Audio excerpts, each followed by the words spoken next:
नमस्कार दोस्तों, जो हम आपके लिए प्रैक्टिस सेट करा रहे हैं, उसमें आज का जो हमारा वीडियो है प्रैक्टिस सेट 4 है। इसके पहले 3 प्रैक्टिस सेट हम करा दिए हैं, उसका अलग से अभी प्लेलिस्ट बन गया है, आप जाकर चैनल पर विजिट कर सकते हैं। और जितना थ्योरी का भी प्लेलिस्ट बन गया है, प्रीवियस ईयर एग्जाम में जो पेपर आया था, उसका भी क्वेश्चन पेपर सॉल्यूशन करा दिया गया है। तो आप जाकर प्लेलिस्ट में विजिट कर सकते हैं। चलिए हम क्वेश्चन की तरफ चलते हैं। प्रैक्टिस सेट 4 है। आप बताइएगा कि आपने कितना सही किया। कमेंट नहीं करते। देखिए कमेंट से हमको ये मालूम चलेगा कि कौन-कौन बच्चा देख रहा है और किसका कितना सही हो रहा है। अगर कम सही हो रहा होगा तो और भी हम कोशिश करेंगे कि और आपके लिए बेहतर क्या किया जाए। तो आपको हम जज कैसे करेंगे? बस एक ही उपाय है कि आप कमेंट करिए कि कितना सही हो रहा है और क्या चीज़ और हम आपके लिए करें, सब आप कमेंट में करिए। कमेंट एक-एक बंदे का हम देखते हैं, तो कमेंट बहुत ज़रूरी है। आप कमेंट करें जिससे हमको पता चलेगा कि आप कहाँ और किस लेवल पर हैं। चलिए क्वेश्चन की तरफ चलते हैं। कमेंट करिए कितना आपने सही किया है क्वेश्चन। आगे और थ्योरी पढ़ना चाहते हैं तो प्लेलिस्ट बन गया है। इस वीडियो के डिस्क्रिप्शन में भी हम लिंक लगवा देंगे, आप थ्योरी भी पढ़ सकते हैं। बाकी अगर पीडीएफ चाहिए तो मौर्य टेक्निकल 25 से आप ज्वाइन भी हो सकते हैं टेलीग्राम चैनल पर। पहला क्वेश्चन क्या पूछ रहा है? पहला है कि एक डीसी मशीन में पुल शू का क्या कार्य होता है? डीसी जो मशीन होता है बाबू, डीसी मशीन में क्या होता है कि पुल शू माने पहले तो पुल होगा ना जी, पुल होता ही है, हम लोग को पता है कि हाँ पुल होता है। पुल पोल पोल होता है। पोल पर क्या किया जाता है? पोल पर बाइंडिंग किया जाता है। कौन सा बाइंडिंग किया जाता है? तो फील्ड बाइंडिंग। यह जो पोल है ना, इसी पर बाइंडिंग होती है, इसी पर बाइंडिंग होती है। कौन सा बाइंडिंग भैया? तो फील्ड बाइंडिंग इसी पर होती है। और जो बीचवा में रोटर होता था, रोटर पर आर्मेचर बाइंडिंग। यह पोल है, पोल पर फील्ड बाइंडिंग। लेकिन यह वाला जो पार्ट आपको दिखाई दे रहा है, यह पोल शू है। अब पोल शू पर भी, जो पोल शू होता है, पोल शू पर भी कुछ व्यवस्था की जाती है। जैसे पोल शू का पहले कार्य पूछ दिया यहाँ पर। पोल शू का कार्य, तो पोल शू ऐसा डिजाइन में इसलिए बनेगा कि जो फील्ड बाइंडिंग से मैग्नेटिक फील्ड लाइंस प्रोड्यूस होगी ना, जो मैग्नेटिक फील्ड लाइंस प्रोड्यूस होगी, वह क्या होगी कि एक समान रूप से मैग्नेटिक फील्ड लाइंस को वितरित करे। तो पोल शू का कार्य कि मैग्नेटिक फील्ड लाइंस को एक समान रूप से, हम तो अभी एक पोल बनाए हैं, इधरियो भी रहता है, इधरियो भी रहता है, इधरियो भी रहता है। 4 पोल का, 2 पोल का रहेगा तो एक नीचे भी रहेगा, 8 पोल का भी होता है। मतलब जितना भी पोल माने डबल में रहता है, 2 पोल, 4 पोल, 6 पोल। तो पोल, हर एक पोल में पोल शू रहेगा। अब पोल शू का कार्य एक समान रूप से फ्लक्स को वितरित करना, एक समान रूप से फ्लक्स को वितरित करना। यही दिया है कि फ्लक्स को समान रूप से फैलाना। तो इसका कौन सा ऑप्शन? B option. कई बार यह क्वेश्चन पूछ चुका है, इसलिए जानना आपको जरूरी है। फ्लक्स को समान रूप से फैलाना पोल शू का कार्य होता है जी। ठीक है, अगला क्वेश्चन क्या है? अगला क्वेश्चन है, अगला क्वेश्चन है कि कोरोना के बारे में निम्नलिखित में से कौन सा सही है? कोरोना से रिलेटेड पूछा है। थ्योरी जाकर पढ़ लीजिए, कोरोना को हम अच्छी तरह से समझाए थे। कोरोना हम बताए थे, पहले तो कोरोना लॉसेस हम बताए थे।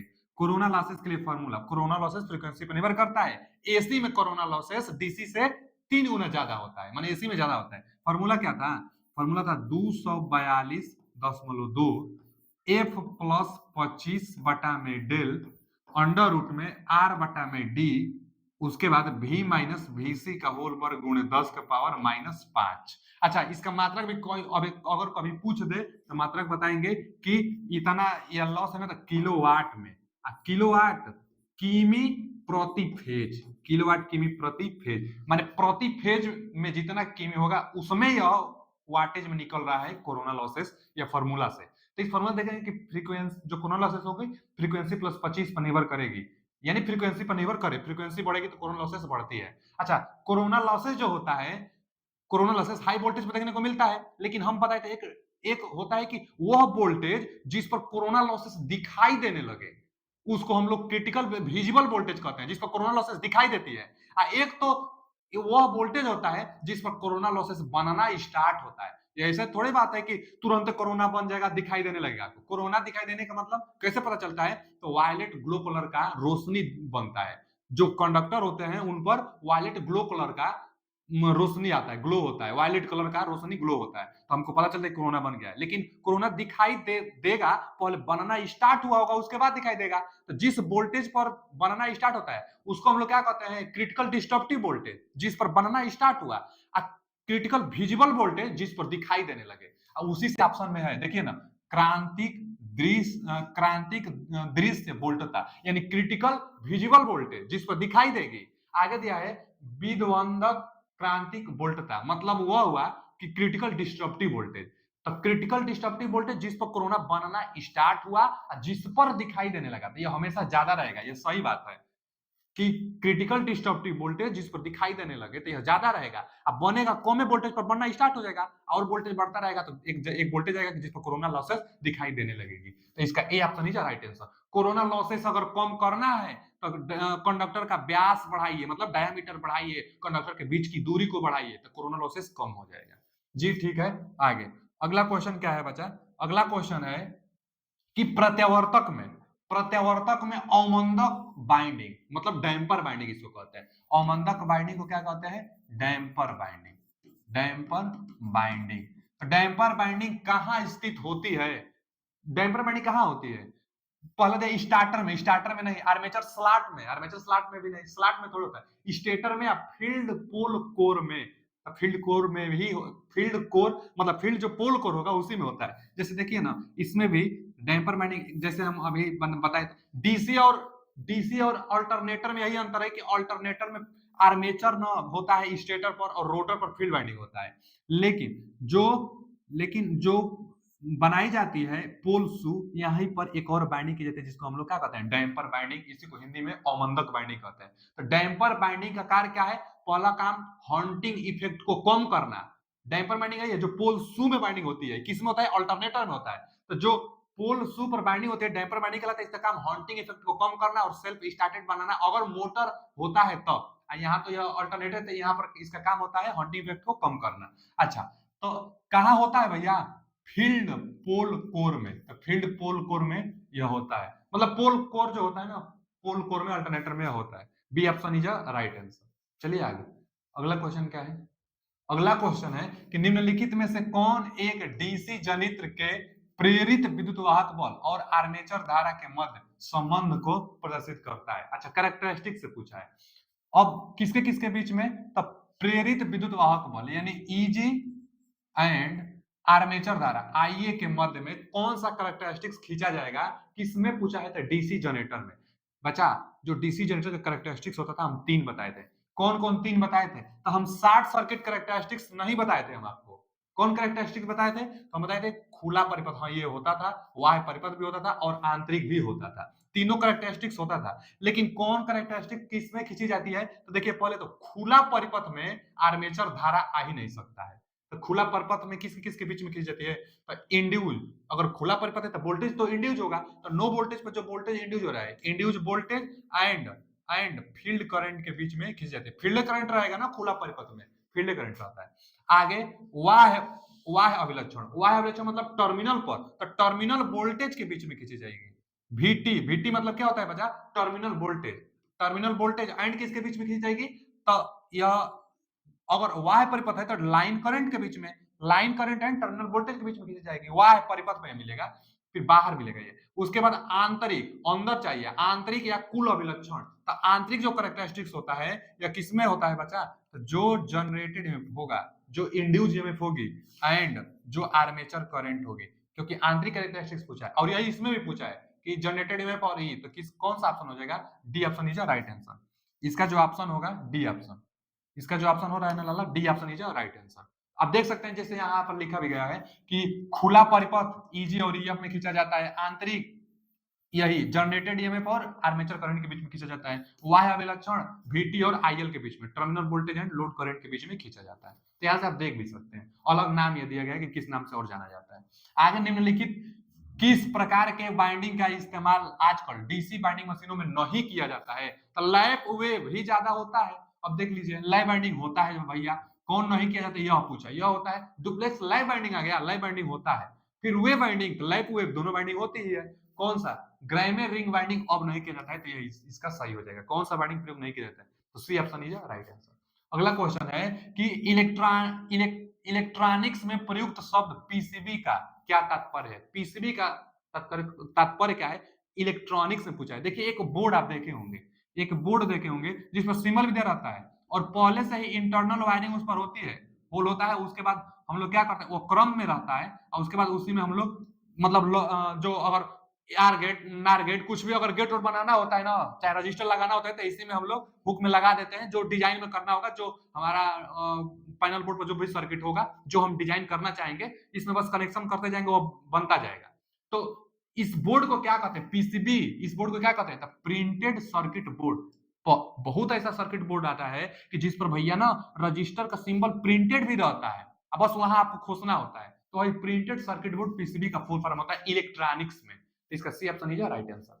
अगला क्वेश्चन क्या है कि भूमिगत केबल जस्तेदार इस्पात। जस्तेदार इस्पात पहले तो आर्मरिंग का होता है। जस्तेदार इस्पात यानी गैल्वेनाइज्ड स्टील भी इसको कहते हैं, गैल्वेनाइज्ड स्टील। अच्छा, जो गैल्वेनाइज्ड स्टील होगा ना यह मैग्नेटिक होता है, मैग्नेटिक होता है गैल्वेनाइज्ड स्टील। तो यह आर्मरिंग होता है अंडरग्राउंड केबल में। अब पूछा क्या है कि भूमिगत केबल में जस्तेदार स्पीड कवचन, कवचन का मतलब वही आर्मरिंग का क्या उद्देश्य होता है। तो इसका उद्देश्य क्या होगा, पहले आप देखिए अंडरग्राउंड केबल में होता क्या है। देखिए अंडरग्राउंड जो केबल होगा, एक पहले तो कंडक्टर होगा। मान लीजिए 3 फेज का है तो 3 कंडक्टर होता है। यह 3 कंडक्टर है अंडरग्राउंड केबल में, सबसे अंदर 3 कंडक्टर है। इस कंडक्टर के ऊपर क्या होगा, एक इंसुलेशन होगा। यह तीनों जो कंडक्टर है, इन तीनों कंडक्टर के ऊपर इंसुलेशन होगा। इंसुलेशन के ऊपर और एक लेयर होता है, तीनों में इंसुलेशन के ऊपर एक और लेयर होता है। इनके ऊपर ना, इनके ऊपर भी एक और लेयर होता है, इन सब के ऊपर भी एक और लेयर होता है। ठीक, इसके ऊपर भी एक और लेयर होता है। अब सब लेयर का नाम पूछता है, कौन कौन नाम होता है। तो पहले सबसे हम अभी बताएं, कंडक्टर होता है। कंडक्टर को ही कोर नाम भी बोला जाता है, कंडक्टर कहिए ना तो कोर कहिए। इसको याद करने के लिए सिम्बास, सिम सिम्बास, चाहे एमबीए भी आप अगर याद कर लेंगे तो एमबीए से फिर जान लेंगे कि पहले कोर होता है, चाहे कंडक्टर कहिए चाहे कोर होता है, उसके बाद इंसुलेशन होता है, कोर के ऊपर इंसुलेशन होता है। तो कोर के ऊपर इंसुलेशन होता है। यह क्या है, यह आई है इंसुलेशन है। तो कोर के ऊपर इंसुलेशन, उसके बाद एमबीए, उसके बाद एस जो कि सर्वरिंग सबसे लास्ट में होता है। अब देखिए इसका मतलब कोर, इसका मतलब इंसुलेशन, इसका मतलब मेटेलिक सीट, मतलब कोर इंसुलेशन, यह क्या है मेटेलिक सीट। मेटेलिक सीट के बाद बी बेडिंग, यह क्या है बेडिंग। ए यह क्या है आर्मरिंग। एक और लेयर होता है, इसको हम लोग कहते हैं। अब यहां से यह कंडक्टर जाता है, यह कंडक्टर के अंदर का पार्ट हम दिखाए हैं आपको। यह पूरा ये वाला कंडक्टर है, मेन कंडक्टर के अंदर इतना पार्ट इसमें रहता है। कोर असली ये है। तो भैया मेटेलिक होता है, बेडिंग होता है, आर्मरिंग होता है, और क्या होता है सर्वरिंग होता है, सबसे बाहरी परत होता है सर्वरिंग। तो यही जो आर्मरिंग होता है ना, आर्मरिंग गैल्वेनाइज्ड स्टील चाहे जस्तेदार इस्पात का बनाया जाता है, जो कि मैग्नेटिक गुण रखता है। और आर्मरिंग का काम क्या होता है, आर्मरिंग यही है, आर्मरिंग का काम क्या होता है, अंदर जितना है उसको मैकेनिकल चोट से बचाना। माने केबल को मैकेनिकल चोट से बचाना आर्मरिंग का काम है। और वही पूछा है कि जस्तेदार इस्पात कवचन का क्या कार्य होता है, क्या उद्देश्य होता है। तो केबल को यांत्रिक क्षति से बचाना, यही इसका सही जवाब है। B option is right answer. B option, cable को। अच्छा, मेटेलिक शीट का काम क्या है, तो इंसुलेशन को नमी से सुरक्षा। मेटेलिक शीट मतलब मेटल का शीट होता है ना, एल्युमिनियम एल्युमिनियम का इस पर शीट होता है, लेड का भी मेटेलिक शीट बना होता है, तो नमी से सुरक्षा करता है। और बेडिंग मेटेलिक शीट का सुरक्षा प्रदान करता है। बेडिंग किसका बना होता है, तो जूट वूट का बना होता है, यह हम बता दिए लेड का ज्यादातर बना होता है नमी से सुरक्षा करने के लिए। और यह किसका बना होता है भैया, आर्मरिंग। आर्मरिंग हम बता दिए अभी कि जस्तेदार इस्पात देगा, मैग्नेटिक देगा गुण, अथवा गैल्वेनाइज्ड स्टील देगा। तो आप लगा दीजिएगा आर्मरिंग के लिए। आर्मरिंग का कार्य केबल का मैकेनिकल सुरक्षा प्रदान करना। मैकेनिकल मतलब जैसे कोई केबल धरती में बिछा हुआ है, ऊपर से कोई गाड़ी गई तो यह केबल खराब ना हो जाए, तो मैकेनिकल चोट से बचाता है। इसका कौन सा option, B option is right answer. अगला क्वेश्चन है कि निम्नलिखित में से क्या उच्च वोल्टता प्राप्त करने और साथ ही प्रतिदीप्तशील लैंप में धारा को सीमित करने में मदद करता है। देखिए स्टार्टिंग टाइम जो चोक होता है, स्टार्टिंग टाइम में स्टेप अप ट्रांसफार्मर की भांति बिहेव करता है, मैंने वोल्टेज को बढ़ा देता है, और उसके बाद जस्ट कुछ सेकंड बाद क्या करता है कि करंट को कंट्रोल करने लगता है। तो इसका काम, चोक का काम होता है कि धारा को भी सीमित करे और उच्च वोल्टेज भी प्राप्त करे। माने स्टार्टिंग में वोल्टेज बढ़ा देगा चोक, और उसके बाद कुछ सेकंड बाद धारा को फिर कंट्रोल करेगा, क्योंकि स्टार्टिंग में वोल्टेज ज्यादा चाहिए, तभी तो जो गैस होता है, जैसे जो फ्लोरोसेंट लैंप होता है, जो फ्लोरोसेंट लैंप होता है इसमें अंदर गैस भरी जाती है, और गैस जब डिस्चार्ज होगा तभी रोशनी देगा। इसके ऊपर हम लोग जानते थे कि यहाँ फिलामेंट होता है, यहाँ फिलामेंट होता है, उसके बाद यहाँ से क्या होता है स्टार्टर लगा होता है, यहाँ बाइमेटेलिक स्टार्टर लगा होता है, और यहाँ से सप्लाई देते हैं। तो अब यहाँ क्या लगाता है, यहीं पर चोक लगा होता है, यहीं पर यह क्या है, चोक है, चोक। तो कई बार तो यह भी पूछ लिया था ना कि सीरीज में चोक होता है कि पैरेलल में, तो लाइन के साथ क्या है, देखिए टंगस्टन उसके साथ सीरीज में कनेक्टेड होता है, सीरीज में है चोक। तो चोक का कार्य क्या है, पहले स्टार्टिंग में हाई वोल्टेज देना, हाई वोल्टेज देगा उसके बाद धारा को सीमित, चोक ही है इसका। कौन सा ऑप्शन सही है, C option is right answer. अगला क्वेश्चन कि लुमेन प्रति वाट में अभिव्यक्त निम्नलिखित में से किस लैंपों की लैंप दक्षता अधिकतम है? लैंप दक्षता सबसे ज्यादा अगर कोई लैंप है तो उसका होता है सोडियम वास्प लैंप। अच्छा, इससे भी ज्यादा फ्लोर लाइट की होगी वो तो अलग बात है, लेकिन जितना हम सब लैंप हम लोग पढ़ते हैं ना, चाहे अभी विकल्प में देख लीजिए, तो इसमें सोडियम वास्प लैंप का दक्षता सबसे ज्यादा होता है। कितना होता है? 110। 110 कहीं 101 देता है, चाहे 100 से हम लिख दे रहे हैं, मतलब इतना ज्यादा होता है इसका कि साफ ही पकड़ा जाएगा। 100 से लेकर 170 कितना भैया? लूमेन प्रति वाट। 100 से लेकर 170 लूमेन प्रति वाट। अब मरकरी वेपर लैंप का ना कम होता है। मरकरी वेपर लैंप बैगनी कलर का जलता है, सोडियम वेपर लैंप पीला कलर का जलता है, स्टार्टिंग में टाइम ज्यादा लेता है। कितना होता है इसका? मरकरी वेपर लैंप का कितना होता है? तो 40 लूमेन प्रति वाट के आसपास। 40 लूमेन प्रति वाट। अच्छा, ताप दीप्त इनकैंडिसेंट लैंप, मतलब 10 रुपए वाला जो बल्ब होता है, तो इनकैंडिसेंट लैंप 10 से 12 लूमेन प्रति वाट होता है। और उसके बाद कार्बन आर्क लैंप का भी 10 से 12 ही होता है। कार्बन आर्क लैंप ऐसा लैंप है जो कि डीसी पर काम करता है, कई बार पूछता है, तो कार्बन आर्क लैंप डीसी पर काम करता है। ठीक है, इसका ऑप्शन सबसे ज्यादा B option is right answer. अगला क्वेश्चन है कि निम्नलिखित में से किस उपकरण का उपयोग करके धातु की नलिका माने कंड्यूट को मोड़ा जाता है? हिक्की से। हिक्की क्या होता है भैया? हिक्की एक मतलब ऐसा होता है, इसी में कंड्यूट पाइप को लगाकर मोड़ा जाता है। तो हिक्की क्या काम करता है? कंड्यूट को मोड़ने का काम करता है। D option is right answer. अगला क्वेश्चन कि गीजर के संरक्षण के लिए एमसीबी की कौन सी सीरीज प्रयुक्त की जाती है? देखिए, जो एमसीबी टाइप यहाँ पूछा है ना, एमसीबी की कौन सी सीरीज उपयुक्त होती है गीजर के संरक्षण के लिए? तो एमसीबी टाइप जो होता है, एमसीबी का जो टाइप होता है संरक्षण करने के लिए, प्रोटेक्शन करने के लिए, 3 प्रकार से होता है। कौन कौन? एक तो एल सीरीज होता है, एक जी सीरीज होता है और एक डीसी सीरीज होता है। एल जी सीरीज नहीं होता है। एल जी सीरीज एमसीबी का टाइप नहीं है।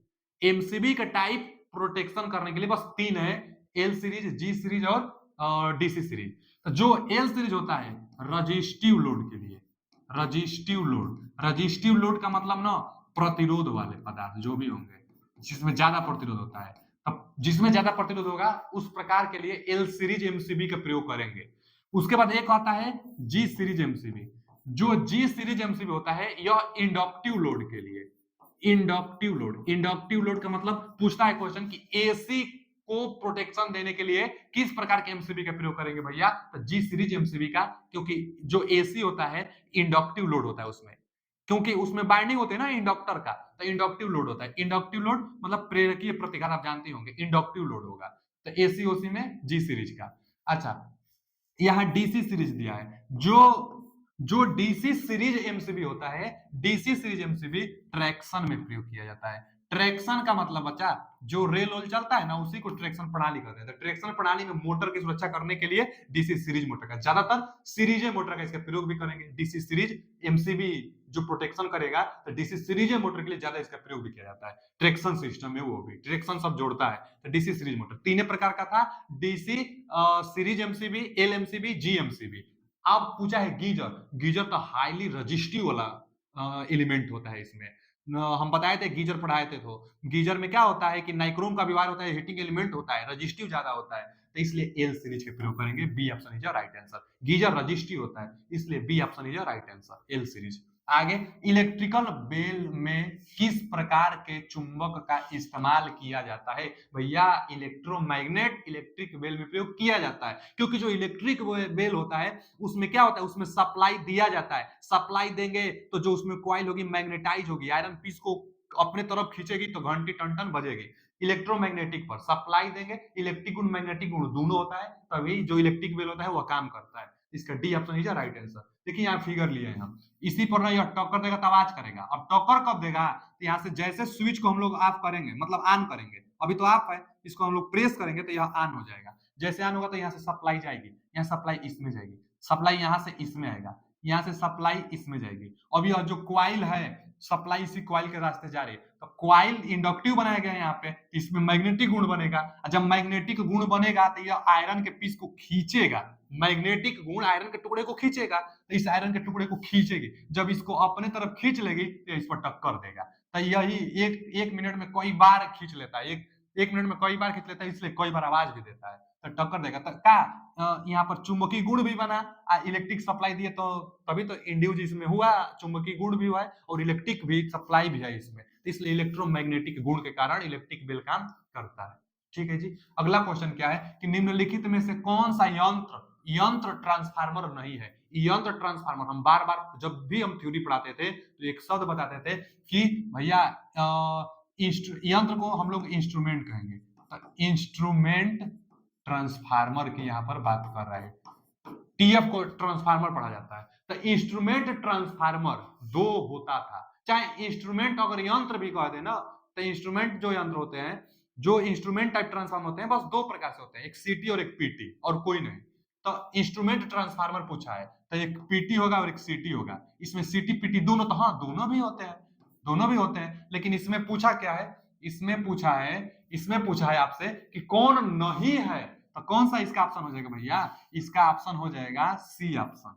C option is a right answer. Power transformer instrument transformer नहीं है, क्योंकि इंस्ट्रूमेंट ट्रांसफार्मर सिर्फ दो है, सीटी और पीटी। यहाँ सीटी और पीटी दोनों दिए थे, ये भी सही है, सीटी पीटी ने कहा है, बस अलग एक यही है पावर ट्रांसफार्मर, तो यही नहीं है इंस्ट्रूमेंट ट्रांसफार्मर। चलिए आगे चलते हैं। अगला क्वेश्चन क्या है कि फ्यूज का संकेत है जो दिया है ना, ये रजिस्टर का दिया है, इसी पर अगर जैसे यहाँ दिया है, इसी पर अगर एरो लगा देगा तो वेरिएबल रजिस्टर, एरो जहां लगता है वेरिएबल। जैसे देखिए यह क्या दिया है, यह हम कैपेसिटर बनाए हैं, इसको देखिए, इसको हम बनाए हैं कैपेसिटर को, अगर इसी पर हम एरो लगा दिए तो यह वेरिएबल कैपेसिटर। उसी तरह यहाँ रजिस्टर का था, इस पर एरो लग गया तो वेरिएबल रजिस्टर। यह लैम्प का है, अब फ्यूज एक ही ऑप्शन बच गया, तो C option is right answer. Fuse का कौन सा सिंबल है, तो C option is right answer. C option fuse का सिंबल है।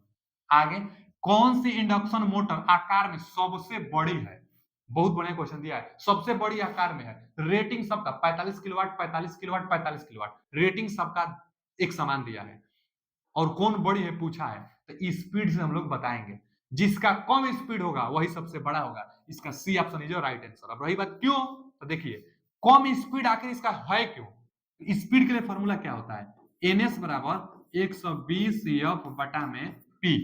अब पोलो की संख्या ज्यादा होगी तभी तो स्पीड कम होगा, तो पोलो की संख्या ज्यादा, स्पीड कम होगा, स्पीड कम है यानी पोलो की संख्या इसका ज्यादा है। अब पोलो की संख्या ज्यादा मतलब मशीन बड़ा होगा, तभी तो ज्यादा पोल इस पर बनाएंगे, मशीन बड़ा होगा तभी, इसमें स्लॉटों की संख्या ज्यादा होगी तभी ज्यादा पोल संभव है, तो पोलो की संख्या ज्यादा होगी इसका मतलब बड़ा होगा, तो कम स्पीड बड़ा होगा, रेटिंग अगर समान है तब, तो इसका कौन सा option, C option is right answer. चलिए अगला क्वेश्चन है कि थ्री फेज तुल्यकालिक मोटर का प्रारंभिक बला गुण कितना होगा। स्टार्टिंग टार्क पूछा है, किसका पूछा है स्टार्टिंग टार्क, सिंक्रोनस मोटर का।